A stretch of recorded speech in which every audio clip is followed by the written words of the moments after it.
All Areas, a podcast brought to you by Access Training. We're exploring the people, pathways and partnerships shaping the future of skills and training. In today's episode, we're making digital accessible. We'll be diving into our growing commitment to digital skills development and our new digital and IT apprenticeship offer, which is designed to meet the real-world needs of learners and employers across the North East and beyond. It's an exciting time for Access Training as we introduce 4 new IT apprenticeship programmes, in addition to our already extensive list of digital and IT technical courses. These apprenticeships include Level 4 Network Engineer, Level 3 Information Communication Technician, due to start in the new year, later followed by Level 4 Cybersecurity Technologist, and Level 3 Data Technician due in spring. We're also joined by the Associate Head of School of Computer Science and Engineering, who oversees their apprenticeship provision at the University of Sunderland to discuss progression routeways and additional provision. So whether you're looking to boost your confidence with desktop applications, gain a recognised IT certification, or upskill your in-house IT or technical team, we've got you covered. Joining us today to break it all down are Gary Phillips, Technical Training Manager at Access Training. Hi, Gary. Hiya. We've got Callum, Allison, Business Development Consultant at Access Training. Hi, Callum. Hello. And last but not least, we've got Paul Graham, Associate Head of School at the University of Sunderland. Hi, Paul. Hi. And lastly, I'm your host, Beth, Marketing Manager at Access Training. So let's get into it. So firstly, why digital and why now? Callum, Access Training is already known for delivering successful apprenticeships and vocational training. So why branch into digital skills and IT training now? So you could go into a multitude of reasons, but the main thing is you've got 3 main points. The first one is where the government are moving with things. So the government have a big strategy with digital first economies, and when they did the industrial strategy in 2025, one of the really big things that they talked about was 3 main areas of vocational and apprenticeship training: manufacturing, AI and digital. Now, 2 of those 3 we're ready for, because effectively, and this is the second point, in October 2024, the University of Sunderland bought Access Training and they wanted to make them part of the digital strategy. What that meant, MTC Training, which has got about 20 plus years worth of digital training, moved in to Access Training. So that's the likes of Gary, Steve, years and years of training that comes behind that. So we feel like we've got the capability and resources now to move forward with that. And added on to that, we know how to do apprenticeships better than pretty much everyone in the North East, and we'll get into that later on. And then lastly, and it is the most important thing, when we talk to employers every single day, they're talking about Microsoft training, cybersecurity training, data, and way more than that. So right now is the best time for us for those 3 reasons. Brilliant. Now, Gary, can you tell us why Access Training has invested in these apprenticeship programmes specifically? I think as a result of the merger between MTC Training and Access Training, MTC Training did almost 30 years worth of pure IT and desktop training.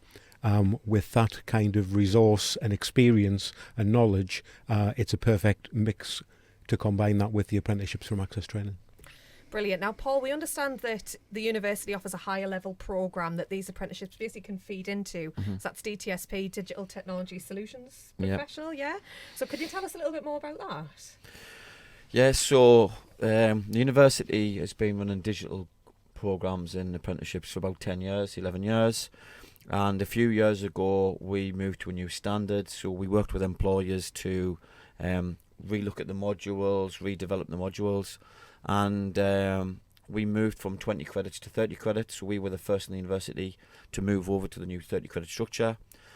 And we worked with employers such as the NHS, Northumbrian Water, and we basically devised this apprenticeship. And it would feed perfectly into our programme from all the new courses that you have on offer. And basically, apprentices come to us for 2.5 years before their endpoint assessment, and basically the first year is made up of, a little bit of everything, a little bit of databases, a little bit of web, a little bit of programming, a little bit of network, and then they go and kind of specialise. And that programme, that apprenticeship programme, has 6 pathways. So we offer all 6 pathways, and again, the programmes you're talking about will fit perfectly into the programme that we offer here at the University of Sunderland. Great stuff. So who are these courses for? Callum, with regards to the desktop and user training that we mentioned earlier that Access Training offer, can you tell us a little bit about those and kind of who they're designed for? I mean, the easy short answer is everyone, but that's not that not a great thing to market out to someone, just saying everyone. So the best way, again, would be to break it down into 3 different areas. You'd have the individual learner, you've got the departmental side of things, and you've got the actual organisation itself. Now, when it comes to the learner, you're working on tasks every single day when it comes to desktop training. Excel, Teams, SharePoint, Power BI, and AI is now a really big thing that's rising as well. In order to be able to do your day-to-day job, you need to have these skills. They're an absolute requirement for digital and data literacy. So with these courses, for the learner, it's one day, gets out of the way. It's not like you have to do a huge skills boot camp. You get one day and be able to help you with your job. Second one would be departmental. So if you're a team manager, team line manager, whatever that might be, you want your team to be as capable as possible. If you need to have changes and have flexibility in your organization, you need to know how to use, Excel. Again, I could go through the list again, but use all these skills to make sure that you can have systems that are in place to be as effective as possible. The last one, obviously, being the organisation. Digital change and the strategies of organisations is constantly changing. So again, it's that flexibility that you need from the bottom all the way down. When it comes to the Excel skills, etc., if you don't have an organisation that is able to move with transformations and have that from bottom to top, you're not going to be able to do those changes. And touching on the apprenticeships as well, if you're doing the IC technician, if you're doing the network engineering, if you're doing project management, whatever that might be, having these skills is absolutely vital to be able to do the apprenticeships themselves. And it's, again, it's the everyday functions.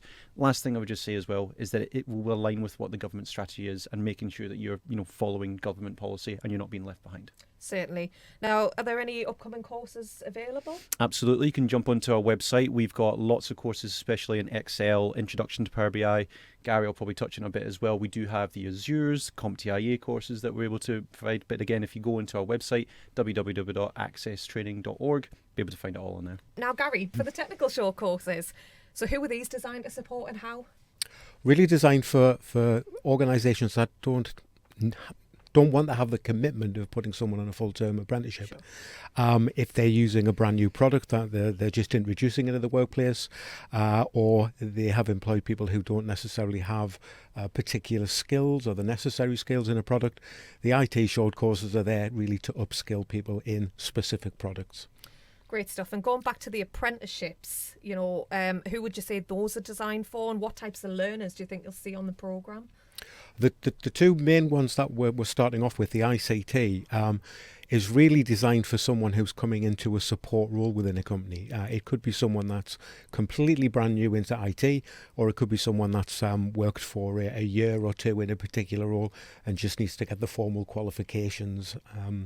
The network engineer is more designed for someone who has either been working as a support technician and needs to have additional skills in networking because they're taking on more functions within the business, or it could be someone that's been employed to go directly into becoming a network engineer. Of course, and I guess they all feed into each other really with the pathways, don't they? Absolutely. If someone's starting a career in IT, then the ICT is the perfect starting point. That would feed directly into the network engineer. From the network engineer, it may be that they go on to something like the cyber security, or to the university for the digital. Of course. And do you think there's any sort of specific types of companies that would use these apprenticeships, or once again, is it kind of open-ended, do you think? I think it would be everyone. The main ones would probably be IT support companies and things like that, who have a turnover of staff in supporting roles. But any organisation that has their own in-house department, or if they want to bring the support back in-house, then they've got staff there that need to increase their knowledge. Of course. And Paul, at the higher level then, how do you see organisations come in? What types of people do you deal with? We deal with large organisations like the NHS, Northumbrian Water. We've even had Durham University send people to us. We've then got small companies like XR Therapeutics, East KIT, and we're finding in each of these organisations different people coming to us. So for example, with Northumbrian Water, they recruited 8 18-year-olds, 19-year-olds straight out of kind of college and sixth form to join their organisation as an IT consultant or a network engineer. And they've kind of developed the skills on the job. From Northumbrian Water, we've also got a member of staff who was already there, and they were using it to upskill. and since starting their degree, they've actually getting a promotion. Some of the smaller organisations, for example, XR Therapeutics, they had a student that was on a T level, and they'd finished their T level. They wanted to stay on, so they put them through a degree apprenticeship with us, and that is in software engineering. And then East KIT, they're a small networking company, and they wanted to bring in a brand new student from a sixth form or even a college local, and get them onto their apprenticeship, and upskilling them and giving them kind of that 4 days in the work, because it's not for everyone, an apprenticeship, and a degree's not for everyone. It's getting that balance. Some people want to get a job, want to be paid and earn as they learn. Others want to go down the university route, and they'll work out how to work somewhere later on. Mm-hmm. I understand you had an event on the 14th of November. How did that go? Yeah, it was great. Callum came along. We had around 30 companies come in and find out about what we do. They heard from companies such as Nissan, who we work with, Northumbrian Water. We had some guest speakers from UCAS who were talking about the rise in kind of the number of students going through the UCAS route to do an apprenticeship rather than coming and doing a degree. And we did a tour, and we're always open to tours, so if anyone's interested in an apprenticeship at the university, we're more than happy to show people around and show what we do. Great stuff. Can I just say as well, because being at the event, it was genuinely mind-boggling just what the university are doing right now. Working with partners like Nissan, etc., it is absolutely mind-boggling what they're doing for the Northeast right now. And once everything catches on, I mean, you were saying you were pretty full as it is, but it's going to catch fire, because some of the work that's been done with the likes of Nissan through data and through much of the technical courses was quite astounding to be at the event last week. Yeah, and never gonna add, we even had the apprentices talk. So it's really good, and what we're finding is a lot of these companies are taking on like 18-year-olds, and what they're finding is on the recruitment process, we can help them with it as well as part of the onboard, and we can go out and open it up and help them with the recruitment. They're finding the kind of the cream of the crop of 18-year-olds. Those that are thinking, I'm not going to go to university, I'm going to get paid, I'm going to do an apprenticeship, I'm going to get my degree kind of paid for through Nissan, through the levy. For some small organisations, they're not paying very much for their degree, and we even had a student come along and talk, and he even said like a year ago he wouldn't be able to do that, and now he's getting them skills to be able to stand up and talk in front of 40 people and has the confidence to do that, which is really, really good. Yeah. Oh, that's amazing. So I know we mentioned obviously the 4 programs that Access Training are going to be delivering. Yeah. So how do you foresee that they might help or assist learners onto DTSP if they wanted to? Well, on DTSP, we've got 6 pathways. Now you're going to test me. So we have IT consultant, we have business analyst, we've got data analyst, we've got cybersecurity, networking. Of those 6, you can see that where Access kind of fits the programs that you're doing will go straight in. And the good thing with the Access courses is some students are not ready to go in and do a degree, so this is the level before. But the option is that once they've done that level, the level before, it's kind of the grounding of what we do in our first year or maybe into our second year. So they could do a course with Access, complete their apprenticeship with yourself, and then they can move on into kind of maybe the second year of our degree programme. Yeah, so it's fair to say that really these kind of foundation programmes provide an excellent starting point, really, don't they? Yeah. I think that's fair to say. Yeah. So what makes Access Training different? Callum? I wouldn't be very good at my job if I wasn't able to tell this part. So I think the biggest thing that Access Training are able to bring in is experience. It's really rare to find apprenticeship providers anywhere in the UK, never mind in the Northeast, that have been doing it for 40 plus years. So we wouldn't be surviving or thriving that long if we weren't really good at what we did. But then you add into that, we've got experience with like what Gary has. I think about 30, I think we added up, it was about 33 years of experience the other day. But what that basically means is that was at the time when IT training was just getting into the mainstream. Gary's got all those years of experience and understanding of the IT industry, where certain movements have been made. People like Gary, Steve as well, will be able to pass that information really well. The other thing as well, though, is quality. I'm just going to sound off a few numbers here. 9.3 for learner experience out of 10. And obviously we are above as well the national average when it comes to achievement rates. And lastly, the big point, and this is a huge point, is stability. So the training industry can be a bit of a boom bust sometimes. Some organisations come in with this really fancy title of, we can do AI, we can do this and that. They're around for 2 years and then they're gone because they've not got the actual course content ready. Again, with Access's experience and bringing the digital pathways with the University of Sunderland, we are here for the long run. So when we're talking to clients, it's not about just what does this individual course do. It's going to be what is going to look like in 10 years' time. How are we going to be able to develop it? The last thing I would just say is that when it comes to AI, which everyone's promising the world when it comes to AI, we can look at this in the long term rather than just promising, like I said, a really nice title. We can actually look at our projects and look at it and go, right, what works and what doesn't. So, and I think that longevity is important, really, considering how quickly things change in the digital world, I think it's fair to say.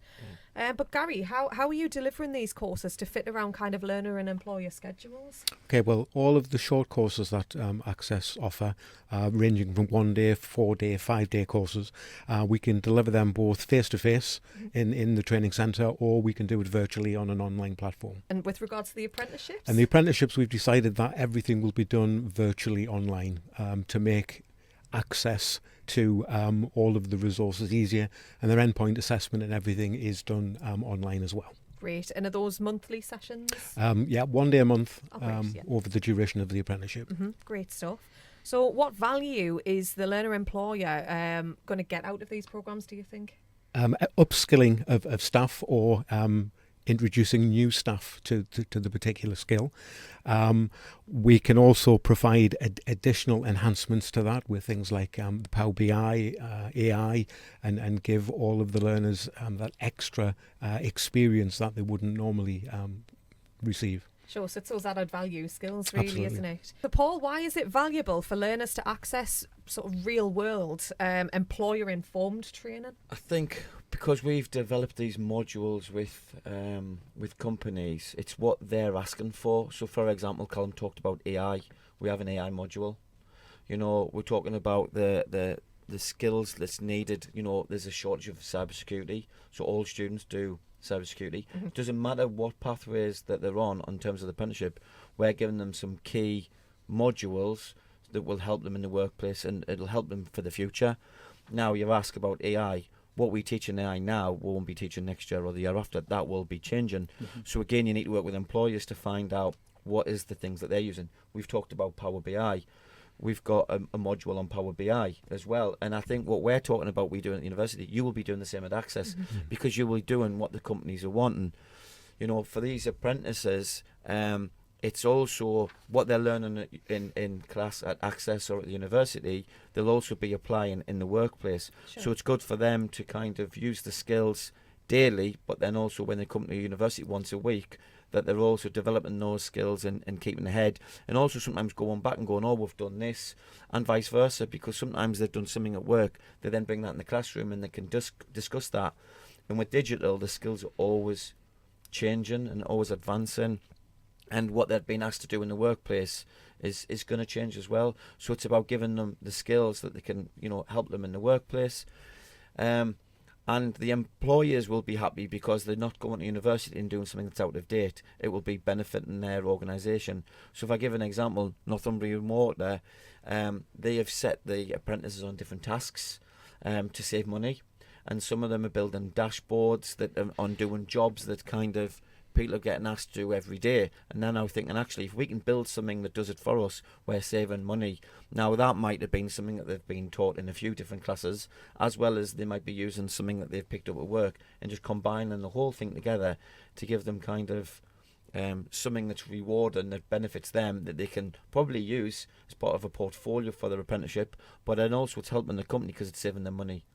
You know, so what we do is when we speak to our apprentices with the tripartite reviews, which is important every 12 weeks, we get them to report on what knowledge, skills and behaviours they're working on in the workplace, and how they've also kind of, sometimes their employer talks about how they've saved money. So it's really good for the employer to know, actually, by doing this course, the students are getting better. Also, they're learning in the workplace, which is good for them. But also the workplace is benefiting and actually making money or seeing opportunities which they would never have thought of seeing or might not have come across if they hadn't taken part in these courses. Of course, yeah. And do you think there's any sort of like national skills shortages or anything that these programs are kind of helping to mitigate? Well, as Callum said before, the government is looking at investing in AI and cybersecurity, and there is shortfalls in these. So all of the courses that we're talking around today all have elements of that. So all of these courses will benefit the apprentices that come on, and will also benefit the companies. And you know what? What is around now there'll be a different problem in a few years' time. And it's like, I remember when I was at school, no one wanted to be a plumber or a joiner or a brickie. It was like, and then they went and did apprenticeships and that, and they didn't want to do it. Now that there was a shortage of them, now they're needed and they're paid well. So it's like everything, there will be something. AI is at the thing at the moment. There will be something that will come around in the future.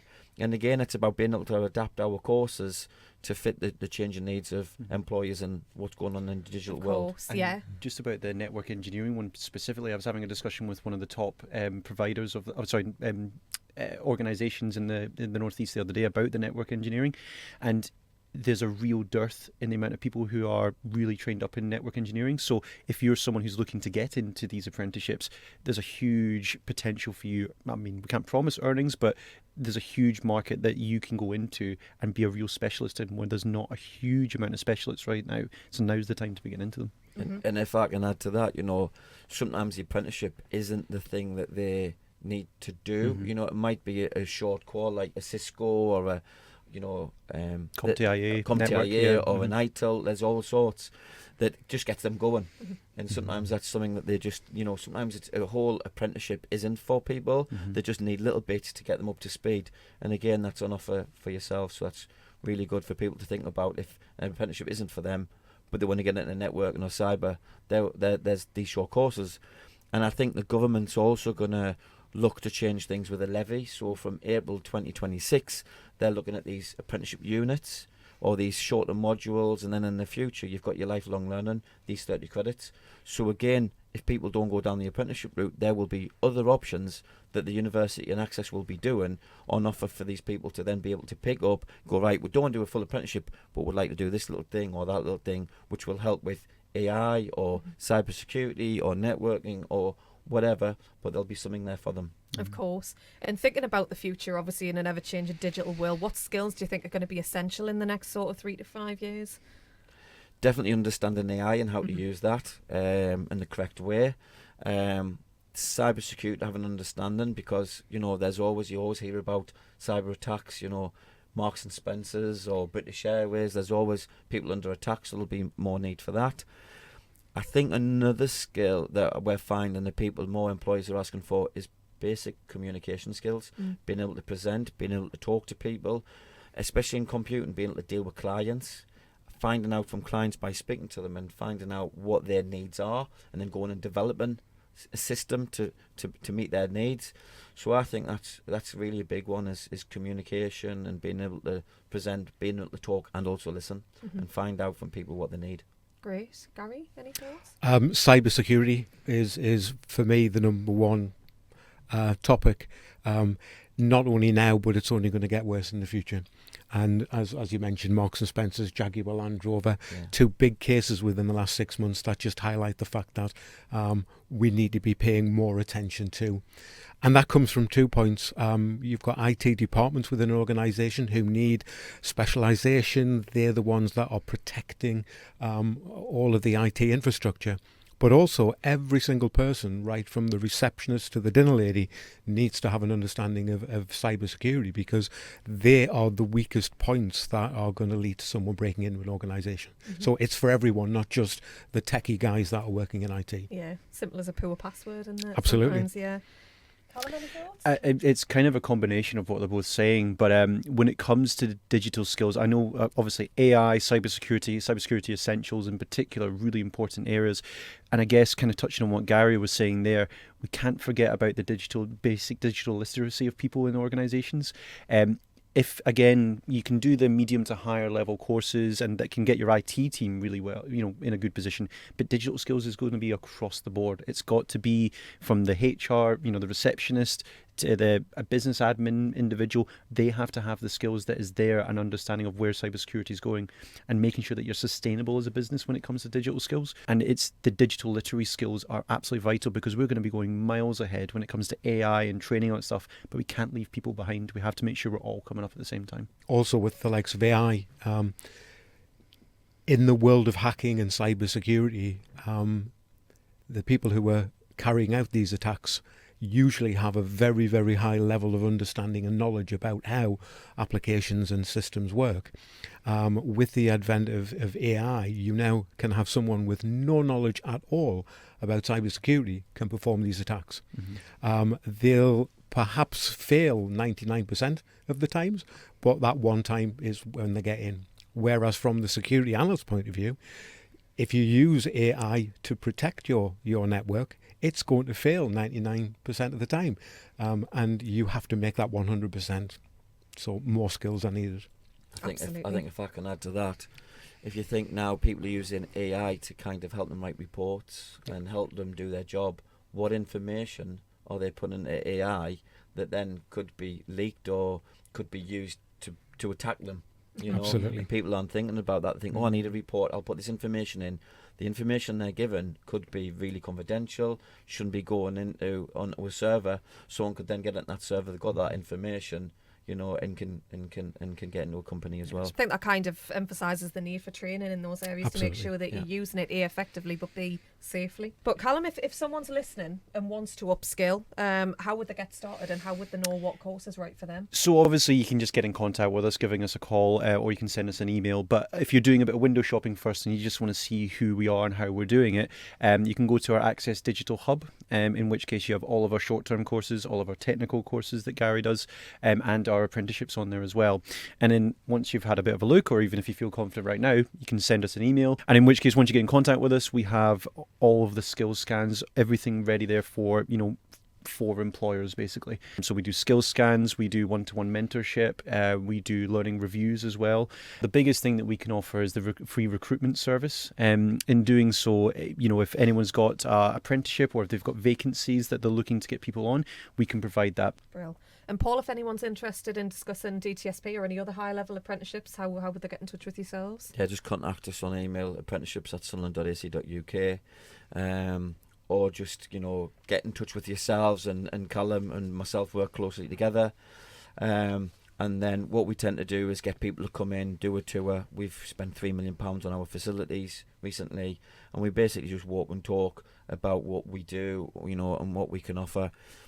What we tend to say on the kind of when we walking and talking and doing the tour is we're not just looking at a company to work with us for apprenticeships, it's how we can work together. So we're also looking at, we need students to go on placements, we need guest speakers, we need projects. So actually a company could come to us for an apprenticeship but walk away with working with us and doing even more. And just to wrap it up nicely then, if you had to sum up the value of Access Training's new digital offer in one sentence, what would you say, Callum? We're not just a part of the change, we're shaping it. Ooh. Gary? Quality training, professionally delivered. Short and snappy. I might stick that on a flyer. Paul? Perfect to complement what we do here at the University of Sunderland. Right, so thank you for joining us, guys. It's been an absolute pleasure. And thank you for listening. We'll see you in the next one. Right, wrap it up. Mic drop. Mic drop. Done. I don't think I said anything that was on my thing. You did. But, You were absolutely You did. brilliant. You Cheers were for that, Paul. absolutely That was brilliant.